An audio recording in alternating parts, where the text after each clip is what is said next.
لا إله إلا أنت رب العرش العظيم. الحمد لله رب العالمين. اللهم إني أسألك موجبات رحمتك وعزائم مغفرتك. السلام عليكم، مساء الخير، نهاركم طيب، نهاركم زين، صحة فطوركم، رمضان كريم دائما. اللهم تقبل منا ومنكم صالح الأعمال. صحة شربتكم ولا صحة فطوركم؟ عادي، احنا ناس قسنطينة نقولوا صحة من بعد الفطور، هذه كي تكون قبل الفطور، وبما انه نتوما دوكا فطرنا وصايي نقولوا صحة فطوركم. هذه الطاولة الرابعة. فوالا كيما قلت لكم انا عندي الروتار في كلش، الله غالب ما وصلنيش الوقت باش نحطها البارح. ما بديتش في الحطة نتاع الطاولة تاعي قبل الوقت.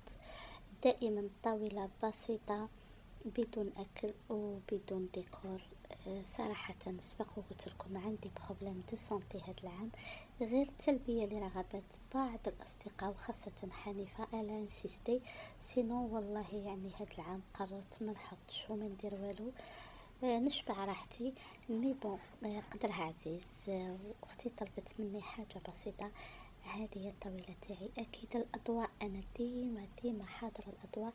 حتى هاد العام متفننتش كيما مالفا في تطبيق لي سيرفيات ولا في حوايج بزاف. ليسونسيال المهم انا هاد الطلة الظريفة الخفيفة اللي تلقاكم بصحة وراحة وسعادة وهنا كالعادة والعوايد. لا فيديو تاعي ديما يكون قصير. كلكم صحة فطوركم، صحة سهرتكم، وان شاء الله يا ربي نتلاقاو ساعة مليحة. هذه المائدة السهرة، مائدة السهرة معليش حطيت فيها كيما الناس الكل، اما الطاولة هذيك كيما شفتوها فرغانة، جو بريفير هكذا. فوالا يا ربي ان شاء الله هاد الطاولة تاع اليوم اللي سامبل واللي راهي غوز كيما داري، انا من محبين الالوان والنواغ. ان شاء الله تعجبكم رغم بساطتها، لكن فيها اناقة، فيها ابداع، فيها الاضواء الجميلة، وانا من محبين الاضواء، من محبين الورود والزهور ولو حتى بلاستيك. توجور نقولكم نيزيتي با دو فوزابوني. اي فوالا.